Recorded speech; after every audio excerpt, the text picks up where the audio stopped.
Okay, so we have been reading The Wild Robot, and we are on chapter 74. But prior to chapter 74, The Click, Roz had a problem. 3 Rico robots had come to get her and the other 4 robots who didn't make it through the really, really bad storm and hurricane. And they saw Roz there and they came to get her, but she didn't want to go, and the animals didn't want her to go. So they were chasing her. 2 of the Rico robots have been destroyed by the animals, and they're working on saving Roz from the last Rico robot. And he was tracking her based on her signal because the robot is giving off the signal, but she doesn't know it's happening. And she's covered in seaweed, and the Rico one doesn't see her. And she reaches up. That's where we left off. So, chapter 74, The Click. 4 robot hands were clamped around the rifle. Rico 1 loomed above. Roz lay below, camouflaged in seaweed. For a moment, all was still. And then the hunter suddenly lurched and twisted as he tried to rip the rifle away from his target. But Roz held on. Seaweed fell from her body as she lifted right off the ground. Her legs dangled in the air until she pounded a foot and a stump against the hunter's broad chest, leaned back, and pulled the rifle with all of her strength. Waves crashed as the robots grappled for the weapon, but Roz was no match for Rico 1. The hunter was too big and too brutal. Roz could feel her body being pulled apart, but she could also feel the rifle being pulled apart. A faint glow appeared between her hands. A glow grew brighter and brighter, and then a blinding explosion launched the robot in opposite directions. When the smoke cleared, shards of the rifle were everywhere. Rico 1's body was poked with holes, and one arm was charred and crippled. Roz's arms and legs had been blown completely off. She now was just a torso and a head. Inside her computer brain, our robot's survival instincts were blaring. Her battered body could simply not take any more damage. Clearly, Roz was not designed for combat, but the Rico was. He pulled himself to his feet and hobbled toward his target. Roz wanted to get up and run, but without arms and legs, the robot couldn't move. She could only speak. "Please do not deactivate me," she said. Rico 1 ignored her. His blocky hand reached past her face and touched the back of her head. Click. Chapter 75, The Rifle. With the target deactivated, Rico 1 calmly moved to the next phase of his mission. He limped through the gravesite and began collecting every single robot part. He splashed into the shallows and returned with a foot. He shook the sand from a cracked torso. He pulled the head out of a tide pole. Each part was then piled around Roz's lifeless body. Brightbill watched in horror as his mother slowly disappeared under a pile of parts. Roz looked just like the dead robots, but she wasn't dead. She'd simply been shut down. "Don't do it, Brightbill!" The flock tried to stop their leader. "It's too dangerous!" But the goose was determined to bring his poor mother back to life. Brightbill crouched low to the ground and slowly moved toward the pile of robots. And when Rico 1 limped away to collect another part, Brightbill sprinted over the rocks, pushed past parts, arms and legs, and squeezed into the pile. Click! A muffled voice echoed across the shore. "Hello, I am Rozum, Unit 7134, but you may call me Roz." Brightbill hugged his mother's face as her computer brain rebooted. "Mama, wake up!" "What happened?" she said finally. "Where's the Rico?" "He's coming this way." "What were you thinking, Brightbill? You must leave now before he kills us both." "I was scared, Mama," cried the goose. "I didn't know what to do." Heavy footsteps stopped toward them. Robot parts were knocked aside, and then Rico 1 looked down with the glowing eyes. Brightbill tried to squirm away, but with thick fingers locked around him like a cage. "Mama, help!" cried Brightbill as he pulled up from the pile. "Please do not hurt my son," begged Roz. "He's harmless." Rico 1 paid no attention to Roz. He just held up the goose in his giant hand, ready to crush the life out of him. Mist swirled in the breeze, waves sloshed against the rocks, seagulls circled above. No, not seagulls, vultures. And one of them clutched something silver in his talons. The vulture spiraled down, and Rico 1's rifle clattered onto the shore.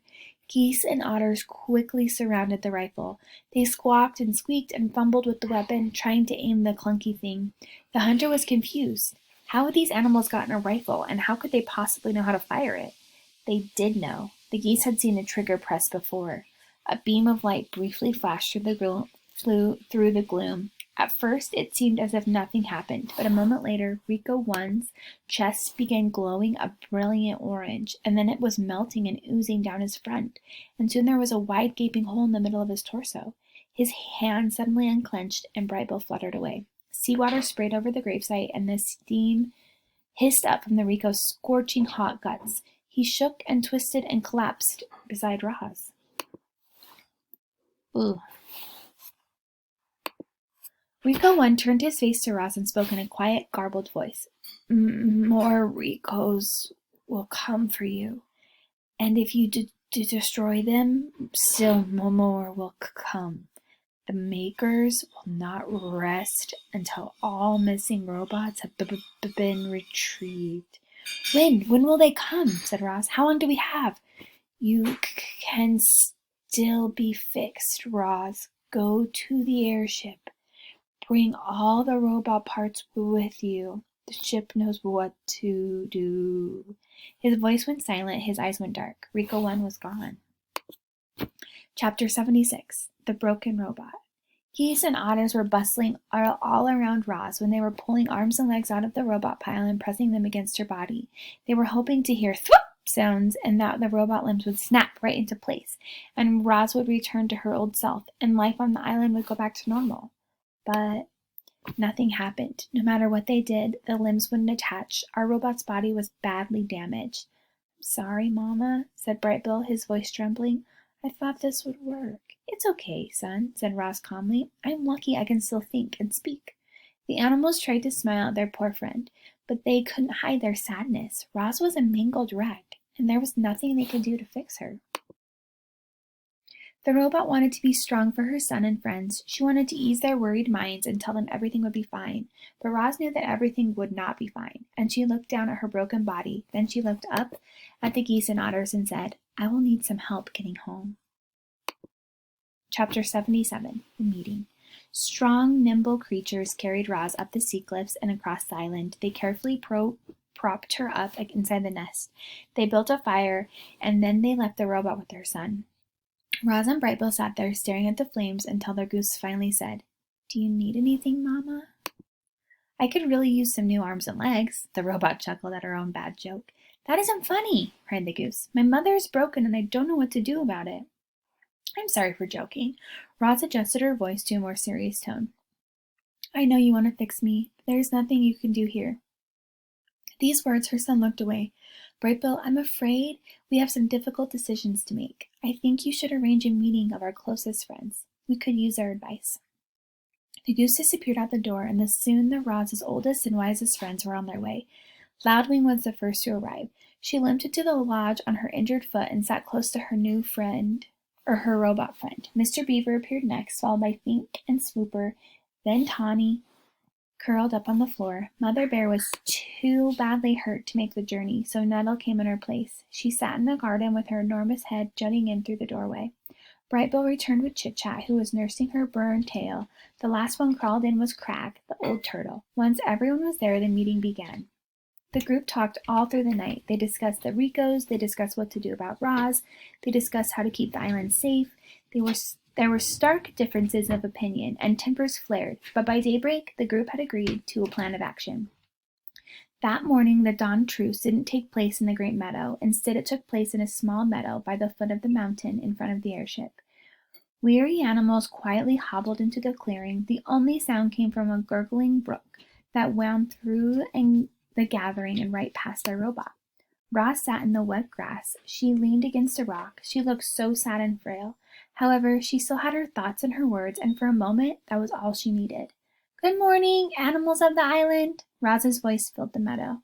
I must look strange to you all beaten up like this, but I hope I still sound like your old friend.